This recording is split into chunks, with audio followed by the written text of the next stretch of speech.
Bom, pessoal, vamos terminar agora a lista 6. Eu selecionei esse último exercício aqui para a gente fazer, problema 7.14.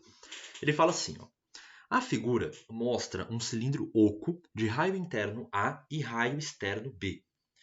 O cilindro de material isolante tem uma densidade de carga ρ uniforme em seu corpo e gira em torno de seu eixo com uma velocidade angular ômega. Calcule o dipolo magnético gerado pela rotação. Bom, vamos lá. Só para recapitular. A gente sabe calcular, por exemplo, o dipolo magnético de uma espira. Tá? Então vamos imaginar aqui uma espira, tudo bem?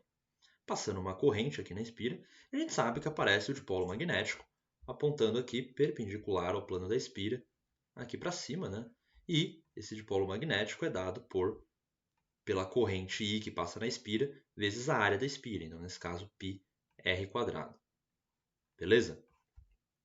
Ok, essa expressão do dipolo magnético, né? E aí, o que a gente pensa? Né? A gente pensa o seguinte, bom, para ter dipolo magnético, a gente precisa ter corrente. Se não tiver corrente, não tem dipolo magnético. E onde que está a corrente nesse problema? Né? Não tem corrente. Ele não falou de corrente, ele falou que se tem um cilindro de material isolante, não é nem condutor, então não é um condutor aí, então não tem nem como ter corrente, tá? E tem uma densidade de carga uniforme ρ. E aí, de onde que vai aparecer essa corrente? Ora, gente, a corrente vai aparecer pelo fato do cilindro carregado, né, ele tem uma carga nele, distribuída uniformemente sobre ele, estar girando. O fato desse cilindro estar girando é o que vai fazer com que apareça uma corrente, entre aspas. E aí vai aparecer isso aqui. Então, como que a gente vai resolver esse problema, gente? A ideia vai ser a seguinte, ó. A gente sabe calcular o dipolo magnético de uma espira. Então a gente vai pensar o seguinte. Bom, vamos pegar uma fatia de cilindro aqui. Uma fatia desse corpo, desse cilindro oco. Então vamos pegar uma fatia aqui, ó. Eu vou fatiar ele aqui. Eu vou pegar e vou falar que essa fatia aqui tem um comprimento. Né? Isso aqui. Tá? Isso aqui tem uma espessura que eu vou chamar de dl. Tudo bem? Uma espessura dl. Tá? E aí eu vou desenhar essa fatia aqui. Então a gente vai ter um negócio aqui, ó, um negócio assim mais ou menos. A gente vai ter um troço assim, obviamente aqui ele vai ter uma espessurazinha, né? Algo aqui assim, e vai ter um buraquinho aqui no meio, né?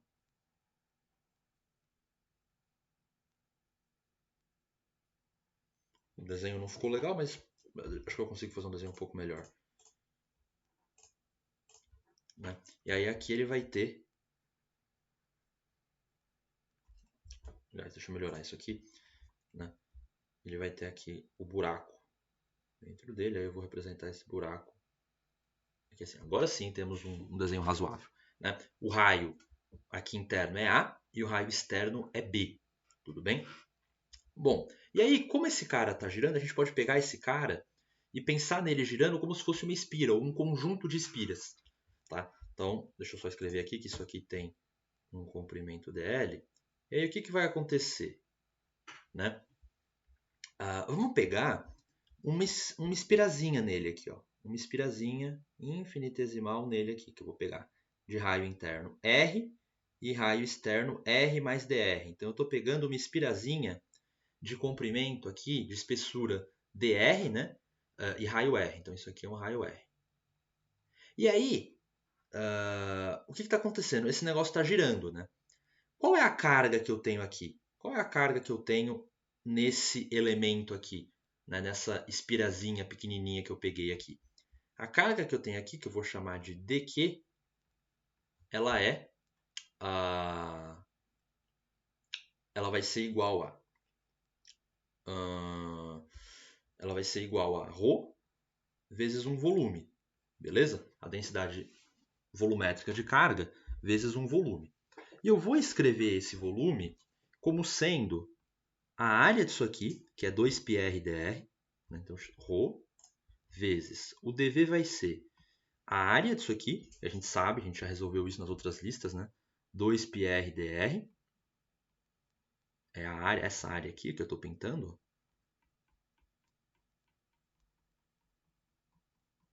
vezes dl, que é a alturazinha, né? Aí isso aqui dá o volume. Então isso aqui é o dV. Tudo bem? Deixa eu escrever que isso aqui é o dV.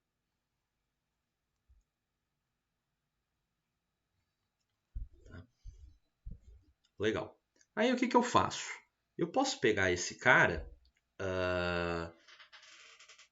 Legal, esse é o dq. Aí o que eu preciso saber é o seguinte. Qual é a corrente, né? Para a gente construir eu quero construir o momento de dipolo disso aqui, que eu vou chamar de I, né? O momento de dipolo μ, ele é a corrente vezes a área, que é πr². Beleza? Vezes a área da espira, que é πr². A área determinada pela espira, né? Que é πr². Tudo bem? Então, suponha que eu tenha só uma espira. Suponha que eu tenha uma espira de raio R, Rzinho, né? Com uma corrente I. Nesse caso, eu já tenho a espira aqui de raio Rzinho, uma espessura bem fina, né? Uma espessura bem fina aqui dr, uma alturazinha pequenininha dr, então isso aqui é praticamente uma espira, né? O que eu não sei é qual é a corrente. Mas considerando que esse bicho aqui está girando em torno desse eixo aqui, ó, com uma certa velocidade angular, aparece uma corrente aí, né? Porque essa carga que está fixa, porque não é um condutor, ela está girando. Então isso dá origem a uma corrente, né? Por quê? Corrente. O que vai ser essa corrente? Essa corrente vai ser simplesmente essa carga dq aqui dividida pelo tempo necessário para dar uma volta. Então a corrente vai ser o dq dividido por um período. Só que esse período t aqui, ele é simplesmente 2π sobre ômega, que é a velocidade angular, movimento circular uniforme. Daqui, a gente tira então que a corrente I é dq sobre 2π sobre ômega. É dq vezes ômega sobre 2π. Essa é a expressão da corrente. É a carga que está nessa espira infinitesimal aqui, dq, dividido pelo tempo necessário para você dar uma volta inteira. E esse tempo necessário para dar essa volta inteira é 2π sobre ômega. E aí eu divido dq por 2π sobre ômega, fica dq vezes ômega sobre 2π. Porque isso aqui está girando. A corrente ela aparece pela... A carga está fixa, a carga está parada, está presa no cilindro. Só que o cilindro está girando. E aí isso dá origem a uma corrente. Tudo bem? E aí o que vai acontecer? O momento, eu vou chamar o seguinte. Eu vou falar que o momento de dipolo dessa espira infinitesimal eu vou chamar de dμ.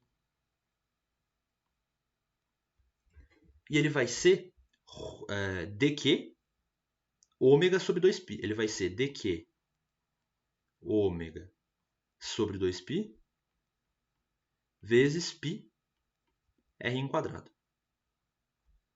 E aí eu vou escrever o dq, no lugar do dq eu vou escrever isso aqui. Então já deixa eu simplificar algumas coisas. Esse π vai cortar com esse π.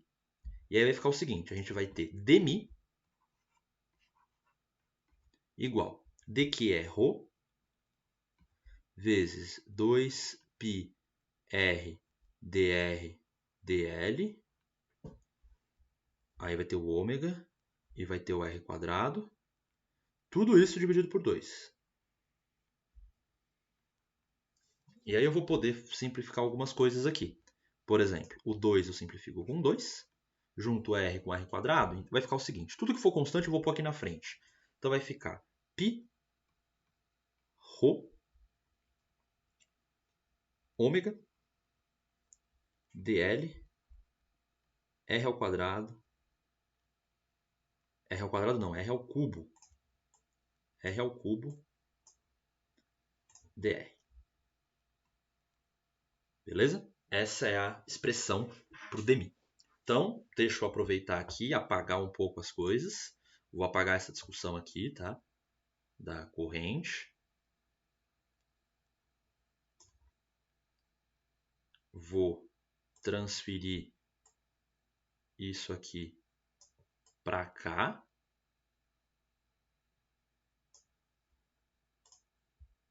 Aliás, vou apagar tudo isso aqui, tá? Apagar tudo isso aqui. Transferir essa parte aqui para cá. E aí vamos simplesmente integrar tudo isso. Tá? Lembrando que isso aqui é dl. O que vai acontecer? Esse é o dμ. Para eu encontrar o μ, eu preciso integrar sobre tudo isso aqui. Então, vai ficar, o que for constante eu vou tirar para fora da integral. Π ρ ômega. E é uma integral no volume. Essa integral no volume, a gente vai fazer a integral em R na prática, né? Então vai ser, vamos fazer a primeira integral em L. E o L vai de 0 até Lzão. E integral de A até B de R ao cubo dr. Repara que se fosse um cilindro completo, né, não fosse oco, eu faria integral de 0 até B. Tudo bem? Mas aqui eu vou fazer integral só de A até B, que é a região onde tem carga. Tá?